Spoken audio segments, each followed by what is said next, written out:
To become an ethical leader, you must first raise your personal and your professional standards. There's no other way around that. And the only way that you can do that is looking at yourself. You got to start looking at yourself first before you look at anything else, and you've got to ask yourself, how are my behaviors affecting those around me and my environment? And how are others' behaviors affecting the environment around me? It is so important that you understand yourself and the world and how you perceive it. Additionally, becoming an ethical leader means you've really got to ground yourself in the ethical principles of the discipline. And that literally starts with raising your personal and your professional standards. And that really starts looking at your attitude and how you perceive yourself. And how you perceive yourself is based upon your thinking. How do you think? Do you think about what you think about? There's a concept called self-referent thought. And self-referent thought is the mediator between knowledge and action. So, what do you know? What information do you know? Facts are facts. So, when we start looking at the information that is provided to us, you've got to ask yourself, it is your responsibility to establish the validity and reliability of that information. Don't take that information at face value. Scrutinize that information. Ask questions about that information, particularly from anybody who gave you that information. Because if they're not willing to provide you the sources or how they obtained it, or either the validity or reliability of that information should be suspect at best. So when we sit back, you're looking at yourself, that attitude towards yourself while you're doing this whole entire thing. And you've got to be competent and you've got to have the confidence to be able to move forward with it. And that starts with your personal accountability of what you do and fulfilling your responsibilities as an ethical thinker and as an ethical leader.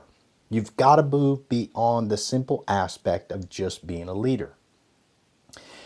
And every ethical leader out there thinks ethically. They think within the ethical discipline. And that starts with your knowledge, because your knowledge really affects your decisions.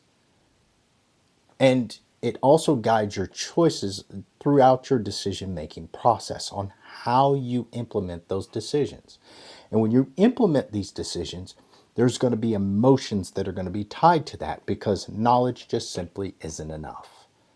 Just what is really driving me to make this a decision? Because once again, a critical thinker sits back and says, how is my behavior affecting my environment? And how are other individuals' behaviors affecting me and the environment? So it's very important that we understand that an attitude is nothing more than a blend of thinking and emotions and behavior. And here comes the concept of the attitude. So we sit back and we say, attitude. The word attitude is thrown around a lot. Either you have a good attitude or a bad attitude. But those who are using that term, do they really understand what attitude means? Because attitude is made up of three things. It's made up of your feelings, your thinking, and your behavior. And all an attitude is it's a evaluation statement of people, places, things, and events. It's like a barometer. It's like a thermometer. Either it's hot or it's cold. It's like a fuel gauge indicator. Either it's empty or it's full. That's all it is. It's letting you know how you depict a situation and how you feel about it. But thinking your way through this process and establishing your attitude, because your attitude is really going to paint that picture on how you see things, is really going to be based upon the relevant facts. What happened?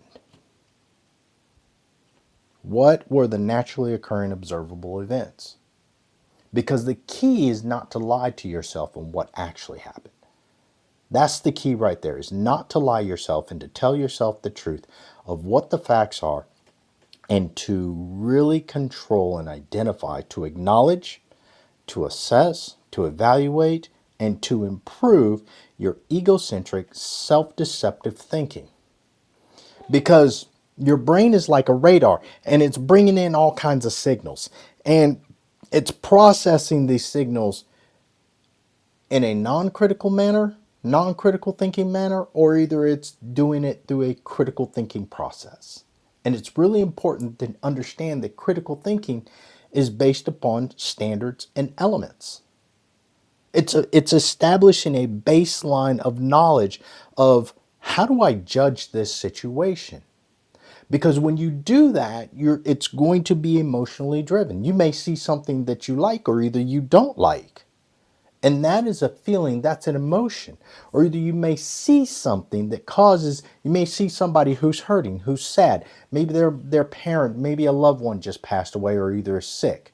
And you may have empathy towards that individual. Or either an individual might have exhibited a behavior towards you that causes you anger or either joy or either discomfort.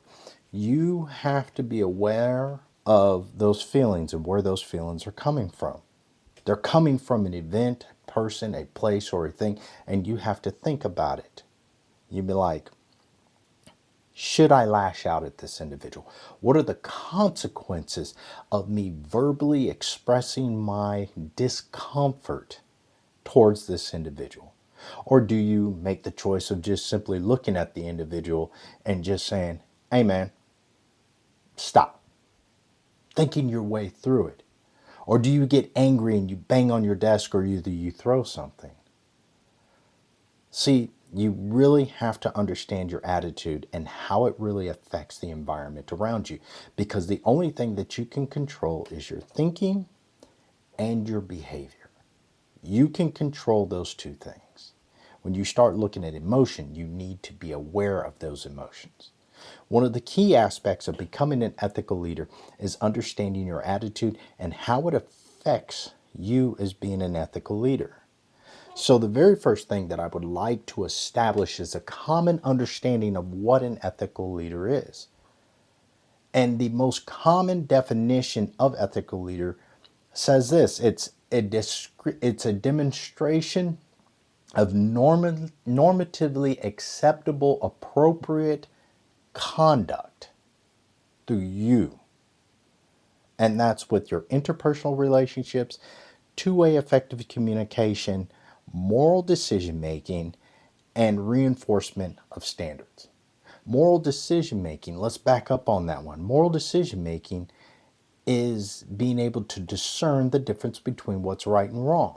Inside of an organization setting, that's where the rules, policies, SOPs, and so on and so forth dictate what the organization behavior is going to be. This is something that I like to refer to as governance. Governance dictates what the organizational behavior is going to be. Organizational behavior is carried out by employees.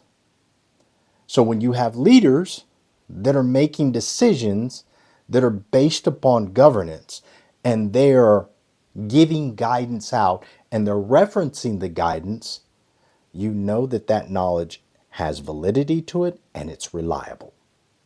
If you have leaders that are coming out and they're providing you contradictory information, that's going to form an attitude of saying, hey, this is bad. And then you've got to make that choice of whether you pull that leader off to the side and say, hey, this is inappropriate, or either you find a way to communicate that we're doing the wrong thing. Because if you're doing the wrong thing, it's like an airplane, you're going down and it's going to crash. But if you want to soar to new heights, then you need to establish that pro-social conduct inside of the organization, that positive affect, while you're moving towards the attainment of the goal. From my perspective, something that I understand is that ethical leadership must be studied and practiced every single day. There is no other way around it. And understanding your attitude towards the priorities of ethical leadership is key. How do you look at becoming an ethical leader? Because an ethical leader is rooted in moral decision making based upon ethical principles. And this is in your personal life and in your professional life. Because for me, becoming an ethical leader is a magnificent obsession. It's an absolute obsession that I've had for over 20 some odd years. If you want to dive deeper into ethical leadership and organizational behavior, visit my website at www.urbiethicalstrategies.com. Give me a call, shoot me an email, and I want you to understand that we're here to help you tackle these very complex constructs of organizational behavior and ethical leadership, and you don't have to do it alone. Thank you.